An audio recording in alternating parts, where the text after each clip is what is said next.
വാഴയിലകൾ വെട്ടാൻ വേണ്ടി വന്നിരിക്കുകയാണ്. നാളെ വീട്ടിൽ ഗണപതി ഹോമമുണ്ട്. അതിനുവേണ്ടിയാണ്. ഗണപതി ഹോമവും പാനകപൂജയുമാണ് ഉള്ളത്. അതിന് ഏകദേശം 100 പേരുണ്ടാവും. 150ഓളം ഇലകൾ മുറിച്ചു കഴിഞ്ഞു.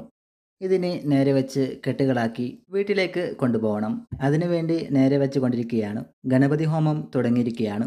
ഏകദേശം 1.5 മണിക്കൂറിൽ കൂടുതൽ സമയം ഉണ്ടാവും. ഇവിടെ 2022 മുതൽ എല്ലാ വർഷവും ഗണപതി ഹോമവും പാനകപൂജയും നടത്താറുള്ളതാണ്. ഭക്ഷണം തയ്യാറാക്കാനുള്ള കാര്യങ്ങളൊക്കെ റെഡിയാക്കിയിരിക്കുകയാണ്. 2 അടുപ്പുകളിലായി പാചകം നടന്നുകൊണ്ടിരിക്കുകയാണ്. ഇത് സാമ്പാറാണ്. സാമ്പാർ ഏകദേശം പ്രിപ്പയർ ആയിരിക്കുകയാണ്. ഇത് പായസമാണ്. സേമിയ പായസം. പായസവും റെഡിയായിക്കൊണ്ടിരിക്കുകയാണ്. ഗണപതി ഹോമത്തിൻ്റെ ഹൈലൈറ്റ് ആണല്ലോ പുക. അത് വീടിൻ്റെ അകത്തും മുറ്റത്തും മൊത്തത്തിൽ പടർന്നിരിക്കുകയാണ്. അങ്ങനെ ഹോമം അവസാന ഘട്ടത്തിൽ എത്തിയിരിക്കുകയാണ്.